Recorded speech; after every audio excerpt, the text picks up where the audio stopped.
नमस्कार विद्यार्थी मित्रांनो, या आपल्या लाडक्या सिरीजमध्ये तुम्हा सर्वांचं स्वागत आहे। आज आपण भूगोलाचा अत्यंत महत्त्वाचा आणि परीक्षेदृष्टीने पैकीच्या पैकी गुण मिळवून देणारा भाग शिकणार आहोत, तो म्हणजे महाराष्ट्राची खनिज आणि ऊर्जा संपत्ती। चला तर मग अगदी सोप्या भाषेत एक परिपूर्ण अभ्यास करूया। मित्रांनो, सगळ्यात आधी समजून घेऊया की खनिज म्हणजे काय।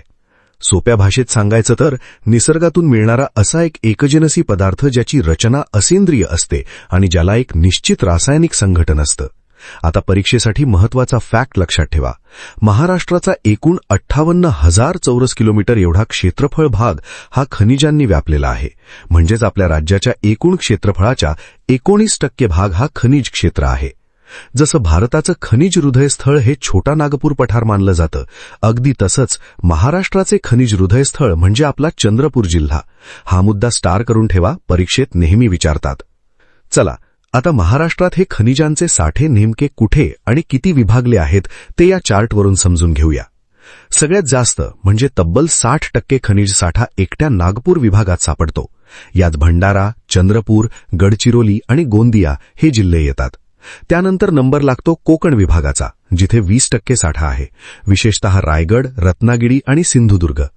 अमरावती विभागात यवतमाळ 10% साठा आहे। छत्रपती संभाजीनगर विभागात 5%, पुणे विभागात कोल्हापूर 3% आणि सर्वात कमी म्हणजे नाशिक विभागात फक्त 2% साठा आढळतो। म्हणजेच आपल्या राज्याच्या पूर्व आणि दक्षिण भागात खनिजांची लॉटरी लागली आहे। आता आपण बोलूया सर्वात महत्त्वाच्या खनिजाबद्दल, लोह खनिज। भारतातल्या एकूण लोह खनिजाच्या साठ्यांपैकी 20% साठे एकट्या महाराष्ट्रात आहेत। हे प्रामुख्याने आर्कियन कालखंडातील खडकांमध्ये सापडतात आणि एक भारी गोष्ट म्हणजे हे लोह खनिज आपण सिंधुदुर्ग जिल्ह्यातील रेड्डी बंदरातून थेट जपान देशाला निर्यात करतो। लोह खनिजाचे 4 मुख्य प्रकार पडतात। जसं लोहाचं प्रमाण कमी होतं तशी त्याची प्रत घटते। 1. मॅग्नेटाइट, 72% लोह प्रमाण असलेला सर्वोच्च प्रतीचा कोळसा। 2. हेमेटाइट, 70% लोहाचं प्रमाण। 3. लिमोनाइट, 60% लोहाचं प्रमाण आणि 4. सिडेराइट, फक्त 48% लोह प्रमाण असलेली सर्वात कमी प्रतीची। पुढे बघूया मँगनीज आणि बॉक्साईटबद्दल। मँगनीजचा विचार केला तर भारताच्या एकूण साठ्यांपैकी 40% साठे महाराष्ट्रात आहेत। याचा मुख्य उपयोग उच्च दर्जाचे स्टील म्हणजे पोलाद बनवण्यासाठी होतो। हे प्रामुख्याने भंडारा, त्यातही कुरमुडा, चिखला ही ठिकाणी लक्षात ठेवा, नागपूर म्हणजे मनसर आणि रामटेक आणि सिंधुदुर्ग जिल्ह्यात आढळते। दुसरं खनिज आहे बॉक्साईट, ज्याच्या उत्पादनात महाराष्ट्राचा वाटा 21% आहे। हे प्रामुख्याने जांभ्या खडकात म्हणजे लॅटराइट रॉकमध्ये सापडतं। बॉक्साईटचा वापर ॲल्युमिनियम तयार करण्यासाठी होतो, कारण ॲल्युमिनियम वजनाने हलके आणि विजेचे उत्तम वाहक असते। महाराष्ट्रात सर्वाधिक चांगले साठे कोल्हापूर जिल्ह्यात आहेत, शाहूवाडी आणि राधानगरी। त्याशिवाय रायगड, रत्नागिरी आणि सिंधुदुर्गमध्येही बॉक्साईट मिळते। लोह आणि मँगनीज सोडून इतरही काही महत्त्वाची औद्योगिक खनिजे आपल्याकडे आहेत। ती कोणती? चुनखडी म्हणजे लाईमस्टोन। एकूण साठ्यांपैकी 9% साठे महाराष्ट्रात आहेत। याचा वापर सिमेंट उद्योगात होतो। यवतमाळमधील राजूर हे ठिकाण यासाठी खूप प्रसिद्ध आहे। त्यासोबतच चंद्रपूर आणि अहिल्यानगरमध्ये ही चुनखडी मिळते। कायनाइट 15% साठे असून याचा उपयोग काच, विजेची उपकरणे आणि हिऱ्यांना पैलू पाडण्यासाठी होतो। हे भंडारा आणि गोंदिया भागात आढळते। क्रोमाइट 10% खडकांवर प्रक्रिया करण्यासाठी वापरलं जाते, भंडारा आणि सिंधुदुर्ग। डोलोमाइट 1%, याचा वापर लोह पोलाद कारखान्यांमध्ये शुद्धीकरणासाठी केला जातो, नागपूर आणि चंद्रपूर। खनिज तर झाली, आता आपण वळूया ऊर्जा साधनांकडे, म्हणजे ज्याच्यापासून आपण वीज किंवा इंधन तयार करतो। ऊर्जा साधनांचे 2 प्रकार पडतात। पहिले आहेत पारंपरिक म्हणजे ट्रेडिशनल किंवा नॉन रिन्युएबल, जी संपणारी आहेत, जसे की दगडी कोळसा, खनिज तेल, नैसर्गिक वायू आणि जलविद्युत। आणि दुसरे आहेत अपारंपरिक म्हणजे नॉन ट्रेडिशनल किंवा रिन्युएबल, जी कधीही न संपणारी आणि पर्यावरणपूरक असतात, जसे की सौर ऊर्जा, पवन ऊर्जा, सागरी लाटा, अणुऊर्जा, भूऔष्णिक ऊर्जा आणि टाकाऊ पदार्थांपासून बनणारी ऊर्जा। आता आपण पाहूया दगडी कोळसा, ज्याला पुरलेले सूर्यकिरण असेही म्हणतात।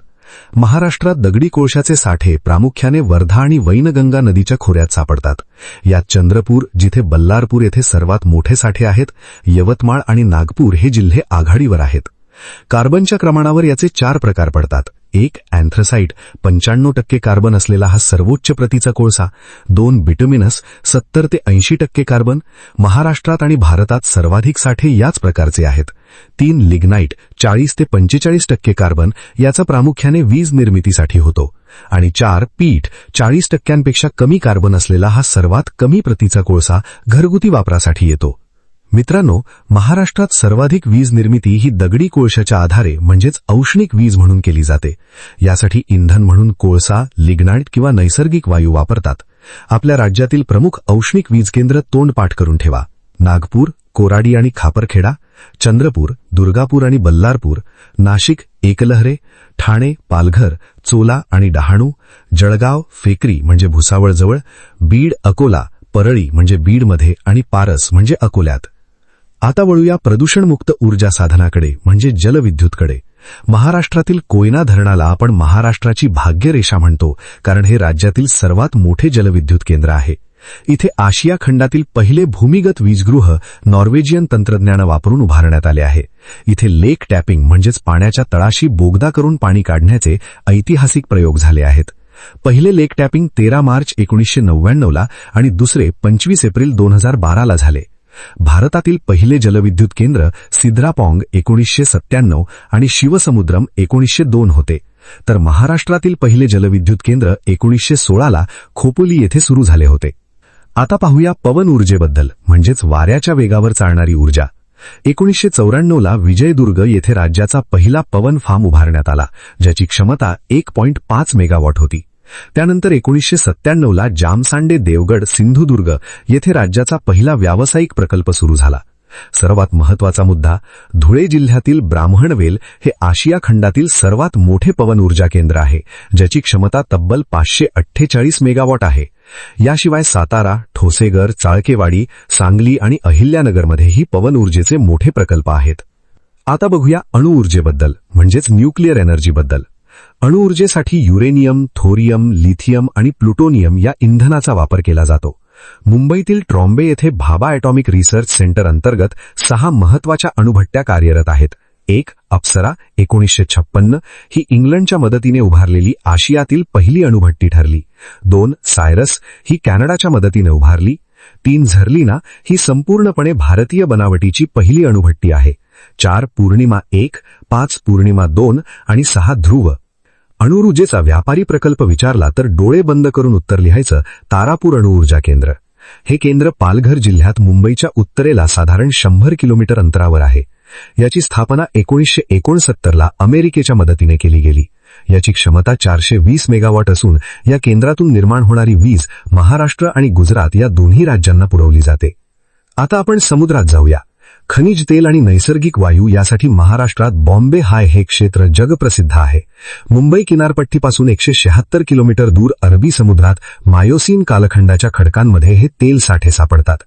3 फेब्रुवारी 1974 रोजी इथे पहिली तेल विहीर खोदण्यात आली. इथे वापरले जाणारे सागर सम्राट हे तेल संशोधन जहाज आपण जपान देशाकडून बनवून घेतले होते. या संपूर्ण क्षेत्राचे नियंत्रण ONGC म्हणजेच oil and natural gas corporation करते. सामान्य ज्ञानासाठी लक्षात ठेवा, भारतातील पहिली तेल विहीर 1889 आसाममधील दिग्बोई येथे शोधली गेली होती. तर मित्रांनो, आज आपण काय शिकलो? महाराष्ट्राचे ऊर्जा आणि खनिज चक्र कसं चालतं. 1. उत्खनन. विदर्भातील चंद्रपूर आणि नागपूरमधून मिळणारा कोळसा आणि खनिज हा आपला कच्चा माल आहे, म्हणूनच विदर्भाला राज्याचे पॉवर हाऊस म्हणतात. 2. निर्मिती. कोराडी, खापरखेडा आणि बल्लारपूर सारख्या प्लांट्समध्ये या कोळशापासून औष्णिक वीज बनते. 3. औद्योगिक विकास. याच विजें आणि खनिजांवर आपले लोह पोलाद आणि इतर मोठे उद्योग चालतात. थोडक्यात सांगायचं तर खनिज संपत्ती आणि ऊर्जा साधने हे केवळ भूगोलाचे धडे नाहीत, तर ते महाराष्ट्राच्या आर्थिक विकासाचा मजबूत पाया आहेत. तर विद्यार्थी मित्रांनो, हा व्हिडिओ आणि या नोट्स तुम्हाला कशा वाटल्या हे मला कमेंट करून नक्की सांगा. व्हिडिओ आवडला असेल तर व्हिडिओला नक्की लाईक करा, तुमच्या अभ्यास करणाऱ्या मित्रांसोबत शेअर करा आणि आपल्या चॅनलला सबस्क्राईब करायला विसरू नका. चला, भेटूया पुढच्या लेक्चर.